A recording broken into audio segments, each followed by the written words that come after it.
కదా మహా. మీ నాన్న దేవుడు ఆశీస్సులు నీకు ఉంటాయిరా. నువ్వు గెలవాలని ఊరంతా కోరుకుంటోందిరా. గెలుస్తావుగా. ఏదో రోజు మీరు కలెక్టర్ అవుతారు బాబు, కలెక్టర్ అవుతారు. వీడేంటి తెగ ఫీల్ అయిపోయాడు. అయ్యా ఏదో ఇంతకాలం తిరిగా ఎంజాయ్ చేసాం. ఎగ్జామ్స్ వస్తున్నాం, కంబైన్ స్టడీ చేసుకుందాం. కొరదనం బాలేదా?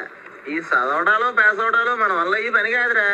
ఏదో ఆ టైంకి మన చూడు బాగుండి ఎవడన్నా చూపించే రాయగలం కానీ స్లిప్పులు కూడా మన వల్ల అవదు.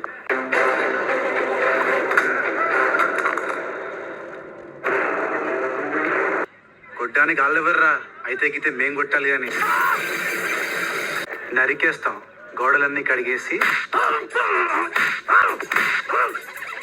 పిలుస్తున్నారుగా, పలకవే.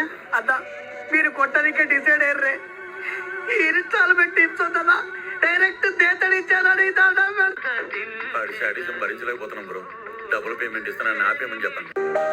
Thank you. ఏం చెప్పగలను ఎందుకన్నా? మా అమ్ముంటే పడికి నీ గుడి కట్టేసేది.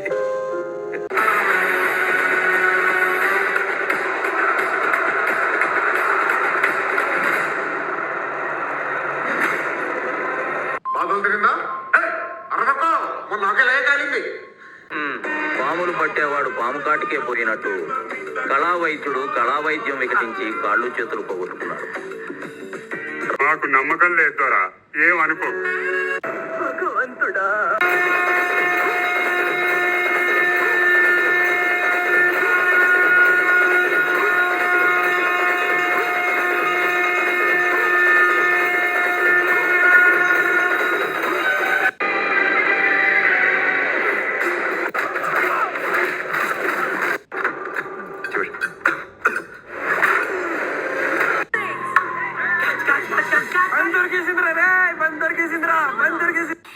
మంచి చేతిలోకి వచ్చిన క్యాచ్ ని మిస్ చేయడం జరిగింది. ఈ యొక్క ఫీల్డర్ సిగ్గుండాలే కొంచెమన్నా. మనం చూస్తున్నాం, దీనికి ఎవరు మూల్యం చేశారు? 3 కోట్లు పెట్టి బొక్కగాని ఊరికే కొన్నారు.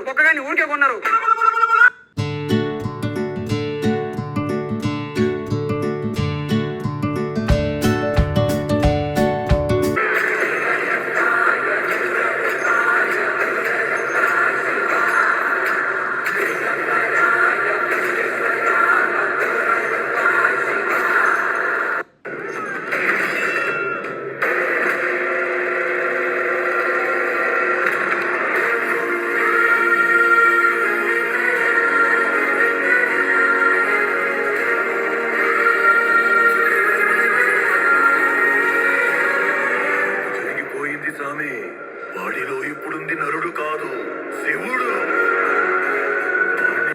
ఆ క్యాచ్ పట్టుంటే ఈ 6 వెళ్ళేది కాదు. ఇప్పుడు మ్యాచ్ ఓడిపోవడానికి కారణం ఇతనే.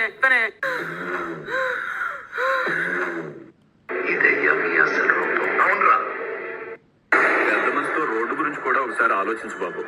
ఎప్పుడు చూసినా ఇదే పనిరా, కొంచెం కూడా కోరుకోడదా? నువ్వేమనుకోదు బాబు, అలసిపోయిన బ్రతుకులు కొంచెం ఆశ కనపడేసరికి ఆపుకునే కడిగేశాడు అంతే.